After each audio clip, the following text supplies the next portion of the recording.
And a good morning to you. Welcome to our Bird Notes. What with the turkey soup and turkey sandwiches about, I thought we'd talk about not the turkey, but other birds that may end up on our tables. Before the turkey was domesticated, the red jungle fowl of Southeast Asia had become the familiar barnyard chicken, serving for meat and eggs. And ducks and geese, their fatty relatives, have long served as food. And the peacock has offered double pleasure as an ornament and as dinner. The Romans used to eat guinea fowl, and you may recall the verses from Karl Orff's Carmina Burana, where the roasted swan sings of being put on a serving plate. It's not only large birds that we eat. In The Young Duke, Disraeli exclaims, "All paradise opens, let me die eating ortolans to the sound of soft music." Ortolans are European buntings, relatives of sparrows, which, along with larks and thrushes, have been eaten on the continent for centuries. They are usually skinned, roasted, and eaten, bones and all, accompanied by an elaborate, some say ridiculous, ceremony. And from Christopher Leahy's fine book, The Birdwatcher's Companion, we find an 1882 menu from a restaurant in Boston Harbor, which was famous for its wild game entrees. Here's a partial list with an updating of some of the names. On the menu, chicken grouse, we know as prairie chickens, doe birds, the Eskimo curlew, brant birds, probably marbled godwits, sand snipes, which may have been dowitchers, rock snipes, the purple sandpiper, beetlehead, another name for the black-bellied plover, and red-breasted plover, or the knot.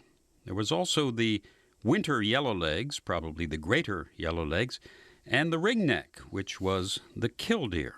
Brownbacks were our pectoral sandpipers. And so it goes. This was obviously before the days of environmental consciousness. The shorebirds in particular suffered a steep decline, directly attributable to market gunning. With protection, many species have recovered, others not at all. The Eskimo curlew, or doe bird, once of sky-darkening abundance, may now be extinct as a consequence of its superb flavor. Of course, many game birds are shot legally and are quite tasty. Duck, turkey, grouse, pheasant, rail, and dove. Most of those who eat wildfowl agree that the canvasback, along with the teal and the brant, if the birds have fed on the proper vegetation, are an epicure's delight.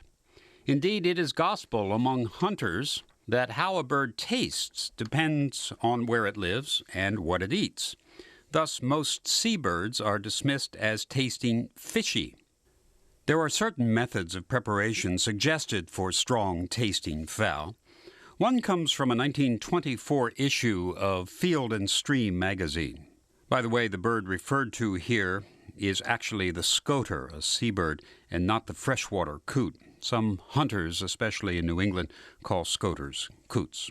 Okay, here's the recipe verbatim. The easiest way is to place the coot in a pot to boil with a good flat iron or anvil. Let it boil long and merrily. And when you can stick a fork in the flat iron or the anvil, as the case may be, then the coot will be ready to eat. If that takes too much patience, take the goodly coot and nail it firmly to a hardwood board. Put the board in the sun for about a week. At the end of that time, carefully remove the coot from the board, throw away the coot, and eat the board. That leftover turkey is now starting to sound pretty good.